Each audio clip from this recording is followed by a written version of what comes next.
CTV Edmonton, local breaking news with Matt Woodman. Good evening. The city auditor's preliminary report into the fall election is being examined by City Council.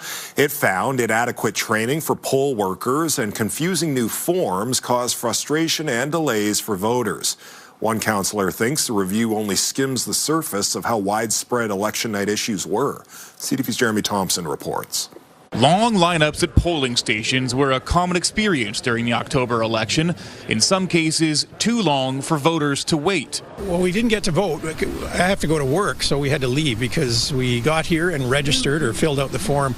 And a long lineup ahead of us. A new report by the city auditor finds frustration was high for both voters and staff as they adapted to new provincial requirements. These challenges centered primarily on difficulties with the computer system, potentially stemming from inadequate training, technical issues, or human error, and struggles with accurately completing the necessary worksheets and forms. A preliminary review by Edmonton Elections also highlights issues for staff. Specific feedback from election workers suggested that more hands-on training in the use of the electronic electors register, as well as completion of the forms, was needed. None of what they identified would have materially impacted the outcome of the election, but nevertheless, we have clear work that needs to be done. The reports find Edmonton Elections was short-staffed by about 1,200 people, with many workers handling multiple jobs. On election day, I saw my scrutineers talking about how they could see that people didn't know how to use the computer system. There was a lot of confusion.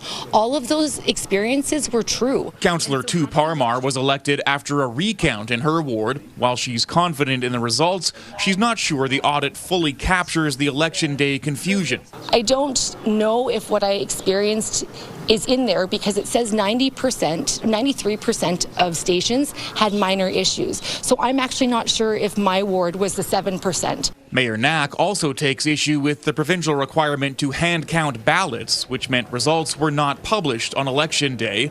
The province is doing its own review. Meanwhile, councillors will discuss the audit next week. Jeremy Thompson, CTV News, Edmonton. City councillors are debating plans for developing new and future neighborhoods. Yesterday, councillors heard property taxes could increase by 40% in the next 10 years. More money is needed to pay for services and staff for a growing and sprawling city. Today's debates stem from a public hearing on bylaws to change potential new neighborhoods. Mayor Andrew Knack says this council has to change direction from approvals from decades ago.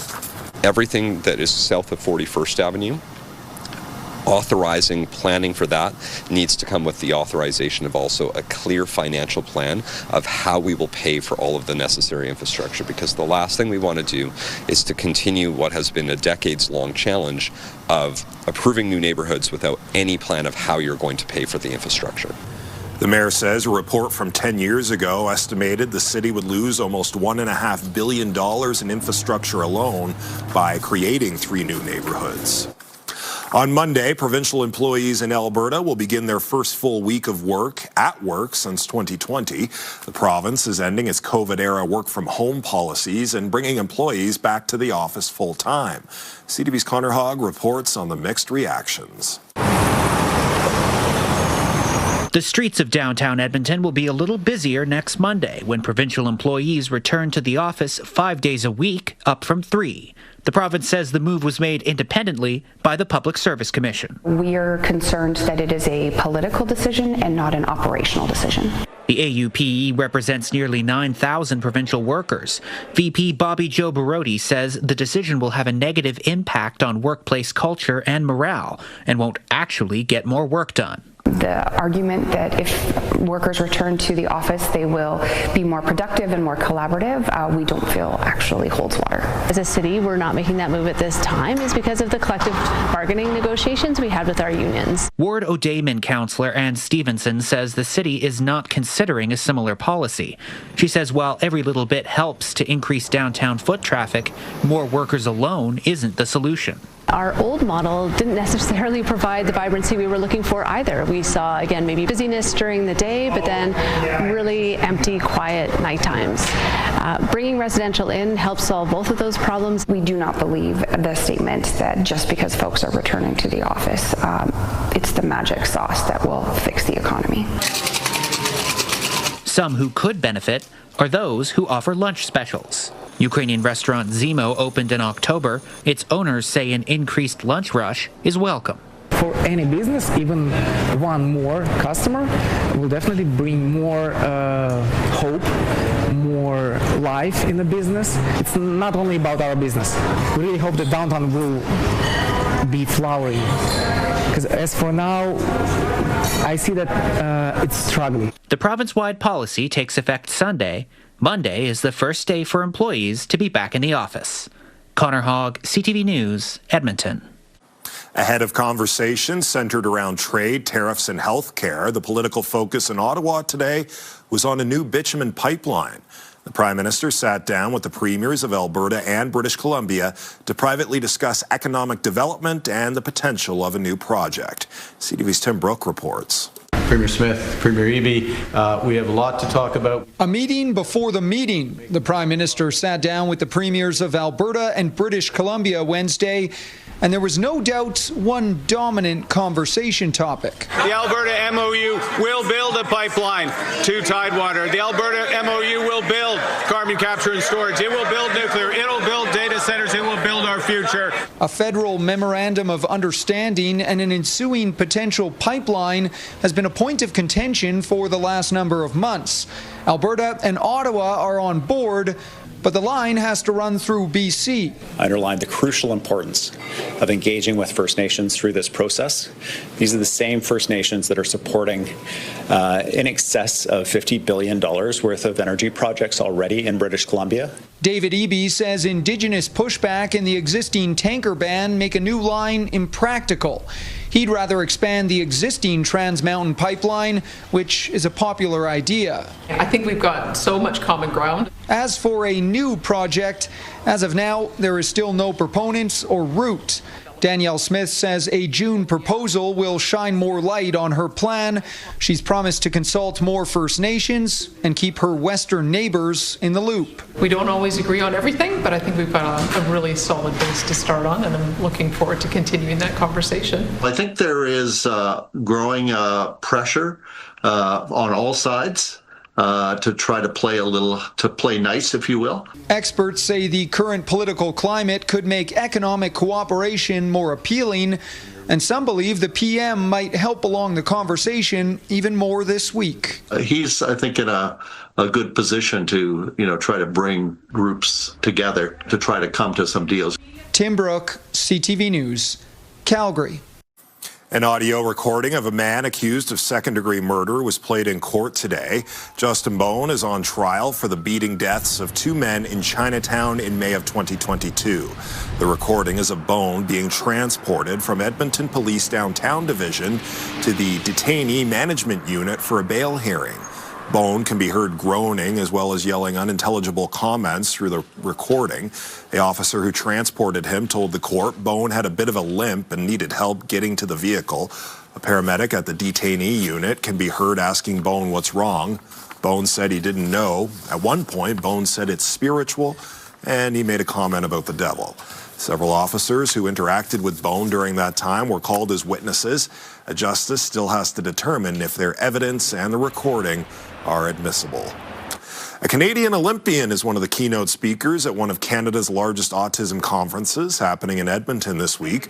Hundreds of people will fill the Fantasyland Hotel conference room until Friday night. Autism and mental health researchers and advocates are speaking about aging with autism, Indigenous understanding of autism, and dealing with stigma. This morning, Olympian Clara Hughes shared stories about her journey with her own mental health. You can say, is it bad that people are talking more about mental health? Then there's more need, there's more demand. It's like, no, there's less silence. And so I think that people are talking about it, people are engaged in here is a great indication. The demand for this conference is because people are desperate for help, for support, for information, because it's really hard for them right now. This is the conference's 18th year. It runs until 4 o'clock Friday afternoon. A former city councillor is trying to help change the way rec centres operate to encourage kids to be more active. As CTV's Merrick Takash explains, it's an issue he ran on during his mayoral campaign. Former city councillor Michael Walters has designed a program geared towards steering kids down the right path. You know, I think when we see around us today substantial increases in mental health challenges, addictions, homelessness, particularly among young people. He recently met with new Mayor Andrew Knack to propose the creation of All In for Kids, a comprehensive after-school program. All In for Kids is essentially, you know, turbocharging our rec centers to make them more open, elementary schools making sure they're more accessible, so kids have healthy things to do, sports, art, recreation, after school when they're most vulnerable to getting into trouble. He wants to make admission to rec centers free for school children and provide free transportation from what Walters calls high-risk neighborhoods. I think it's a phenomenal idea. It's a way to get even more kids into sport, getting more kids connected to free recreation opportunities. And the way to do it is just by activating spaces we already have. Nakota Isga councillor Reed Clark will soon be putting forward his own motion. When I saw that policy came out, I actually had very similar ideas on that. And I even sent him a text. I said, hey, I think you beat me to this, because I was going to put out a similar thing on my platform. Clark plans to have a motion in place within the next few weeks. It just makes financial sense, and it helps save kids' lives and gives them better futures. Merrick Takash, CTV News, Edmonton. The Don Wheaton YMCA is launching a year-long campaign to make downtown Edmonton more vibrant. The YMCA has been a part of Edmonton's downtown for more than 100 years. It opened its first building in 1907, just a few blocks away from where the Y stands today. It's partnering with the city and organizations like the Downtown Business Association to put a renewed focus on revitalizing Edmonton's core. So we're an OG tenant of the downtown. This is where we got our start. So we want to step up and have a leadership role here to help with this effort that's going to take everybody. The Y is holding an event Friday night to launch the campaign. The facility also has its own plans for renewal, including new ways to use its outdoor spaces. Coming up next on CTV News, bed blockers, a closer look at why patients who don't require care are taking up space in local emergency rooms. Good evening, folks. Big warm-up in western and southern Alberta today. 5 degrees in Jasper, with 7 in Calgary and Lethbridge here in Edmonton. A couple of degrees cooler than yesterday, but tomorrow we should be slightly above zero, and that'll start a string of several days with afternoon highs above the freezing mark.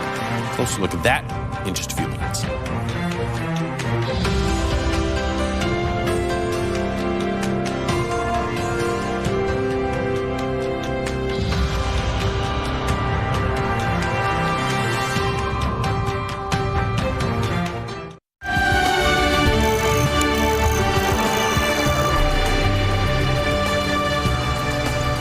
Alberta's healthcare system has been dominating headlines in recent weeks following the December death of a man in an Edmonton emergency department.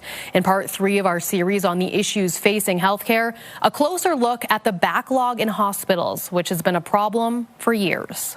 It very easily could have been me. Sandra Epp, among many, struck by the story of 44-year-old Prashant Srikumar, who died in an Edmonton ER last month. Epp had a similar experience to Srikumar. She rushed to the Grey-Nuns Hospital with chest pains in 2023. My legs were actually quite wobbly when I got in, so I kind of collapsed into a chair that was right at the door. And a volunteer came and asked if I was okay, and I said, no, I think I might be having a heart attack. She says the volunteer got her a wheelchair and pushed her to the front of the triage line. They did an ECG, and she says she was told it was fine, but she should still see a doctor. And then we sat and we waited for hours. I just assumed I was being overly dramatic. She says about 7 hours after she arrived, a cardiologist told her they suspected a small heart attack, but couldn't confirm it because her blood work wasn't back. She says it took another 2 hours to receive treatment after getting results from 2 blood tests. I ended up having 2 stents put in my heart. She can't help but wonder how much damage was done in the hours spent waiting. The ER waiting room, she says, saw very little movement that day. It was just very backed up. A report released last year found Albertans are spending longer in ERs than they were 5 years ago. In the Edmonton zone, the median stay was close to 6 hours, the highest of all zones. One of the reasons for that is a lack of beds. Alberta health data provided to CTV News shows, as of August, before the cold and flu season, every hospital in the Edmonton area was either nearing or surpassing 100% capacity. The Misericordia and U of A hospitals were both at 109%. The data also shows hundreds of beds taken up by alternate level of care, or ALC patients. These are patients who do not require hospital-level care and are waiting for a more appropriate place to go. So it's a flow system problem. And if we can discharge people from the hospital 24 hours a day, 7 days a week, we can provide safer care in emergency. The August data shows these patients took up between 18 and 37% of beds in Edmonton's 4 major hospitals. A 2024 analysis pegs the daily cost of caring for one of these individuals in hospital at between $700 and $1,200 a day. In comparison, it states long-term care costs around $250 a day. And it says the majority of these patients are seniors. It's a hard thing to think about, and nobody wants to talk about what they're going to do for themselves when they can't take care of themselves, because they always figure we can muck through. But then something happens, and it's usually a fall, a break. Irene Martin-Lindsay's organization represents senior and community housing providers. She says these supports were not ready for our recent growth in population. We don't have the right spaces in the right communities. She's been advocating for 24/7 home care and supportive living, and more spaces for people with complex needs. Because we are seeing a lot of people that have way more than just standard health needs of, aging or even dementia or wayfinding. It is significant, complex, chronic needs and behavioral issues that are really hard to manage in a congregate setting. She says transfers have been happening faster since Assisted Living Alberta became operational in September. The minister in charge of the new health division says in that time, in Edmonton, the number of ALC patients has gone down 22%. Officials have made clear this is the most communication they've ever seen through these divisions ever. We've been laser focused since we took over, and we've seen some of the best results on that issue in the history of the province. And the minister is promising a minimum of 1,500 new continuing care beds every year for the next 10 years, operating funds included.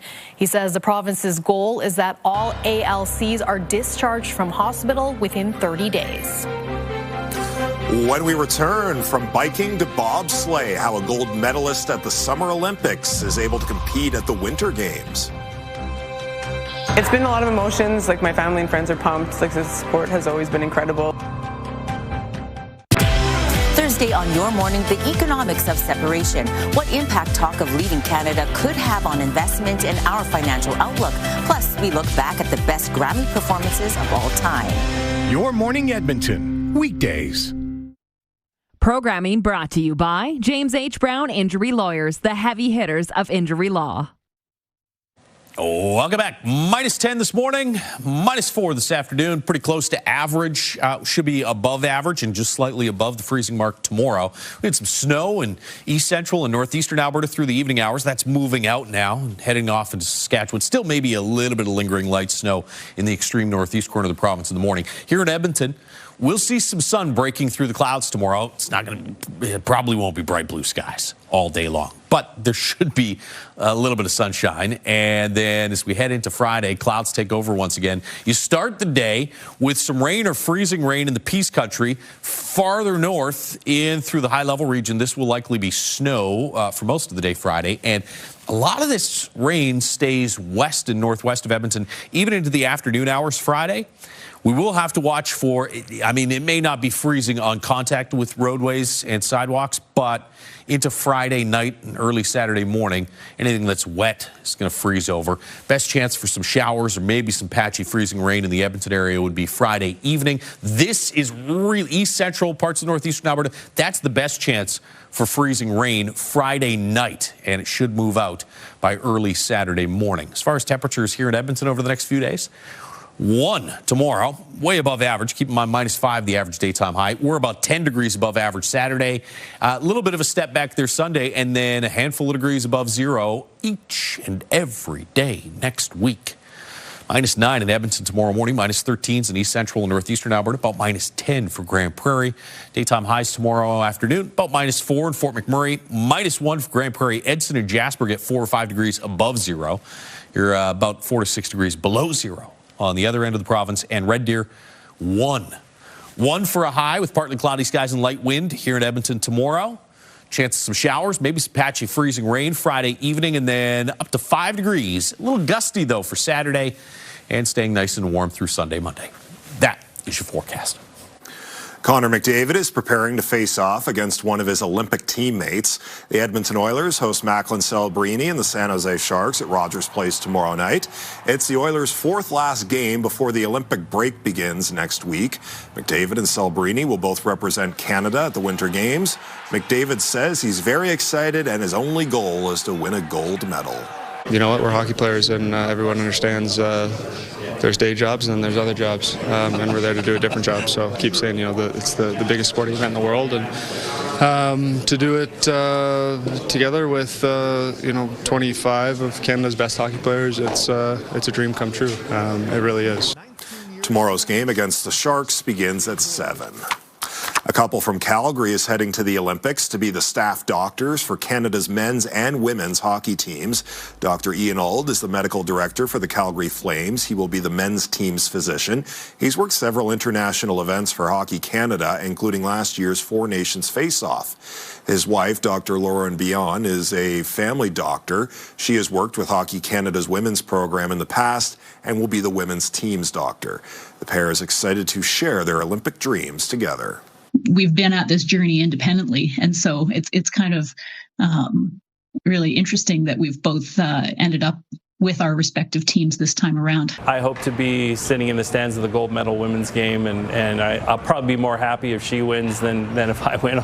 I mean, of course, I want our guys to win, but I wish success for her. The first game for the women's team is against Finland next Thursday, February 5th. The men play February 12th. That's a Thursday against Czechia. An athlete from Sherwood Park will soon be one of the few Canadians to compete at the Summer and Winter Olympics.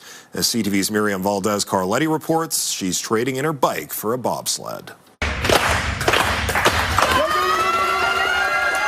For Sherwood Park athlete Kelsey Mitchell, this is a dream a decade in the making. Mitchell first tried bobsledding after graduating from the University of Alberta in 2016. I thought maybe bobsledding would be for me. At the time, I just wasn't fast enough or strong enough, and so 10 years later, I finally have the strength and power and was able to make the cut.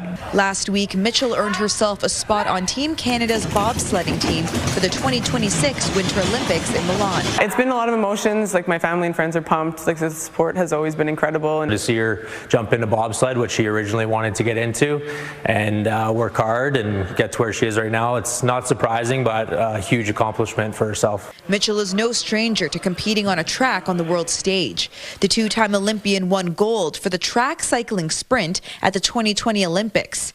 Mitchell is the 14th Canadian to compete in both the Summer and Winter Olympics. It feels like my first Olympics all over again. I don't really know what to expect. I've never stayed at the Village. I've never gone to an opening ceremony, so it'll be completely different. Her skills to become a dual sport Olympian is no small feat. To see her have that focus, to switch that focus from track cycling to speed skating, pivoting to bobsled, to live her dream and live her goal and make it a reality of making the team takes utter commitment. Clara Hughes sits on the small roster of Canadian athletes who've competed at the Summer and Winter Olympics. I can say that. I know it. I've lived it. And she's doing it right now, and she's doing it in sports that I didn't do. So I'm a fan, just like everyone else, and super curious to see what she can do with this opportunity. I love competing. I love pushing myself. I love working with team members and just trying to be the best I can be. After Milan, Mitchell's sights are set on returning to cycling to compete at the 2028 Summer Olympics in Los Angeles.